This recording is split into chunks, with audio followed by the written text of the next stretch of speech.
২২ বছরের যুবক হযরত আলী আকন্দ কাজ করেন ঢাকার একটি পোশাক তৈরি কারখানার শ্রমিক হিসেবে।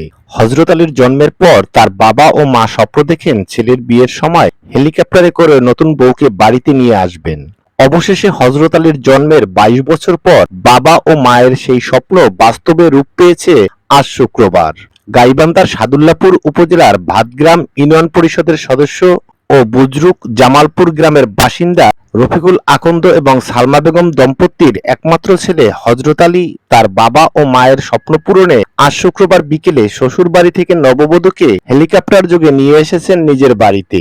নিজের বাড়ি থেকে মাত্র ৫ কিলোমিটার দূরত্বে একই উপজেলার ফরিদপুর ইউনিয়নের ইসবপুর পূর্বপাড়া গ্রামের এনামুল হক ও শেফালী বেগম দম্পতির ১৮ বছরের কন্যা রেফা মনিকে সামাজিকভাবে বিয়ে করেন হযরত আলী। পোশাক শ্রমিক হযরত আলীর আকাশপথে বিয়ে নিয়ে পুরো এলাকায় ব্যাপক আলোড়ন সৃষ্টি হয়েছে।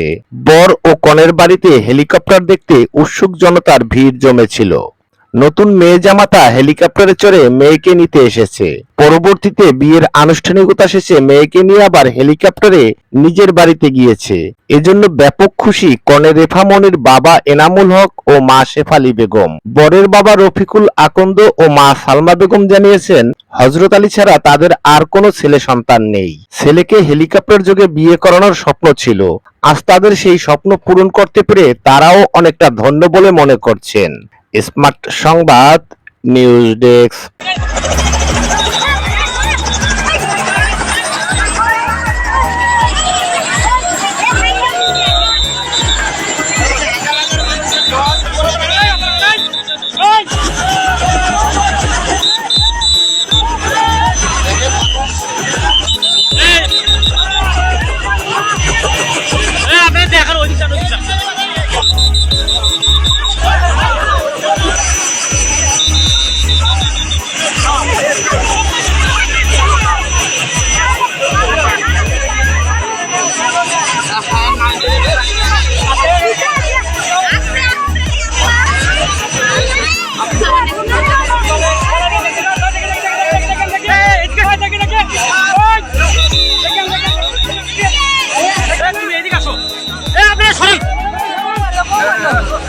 আপনারা শরীরটা ফাঁক দেন, ফাঁক দেন।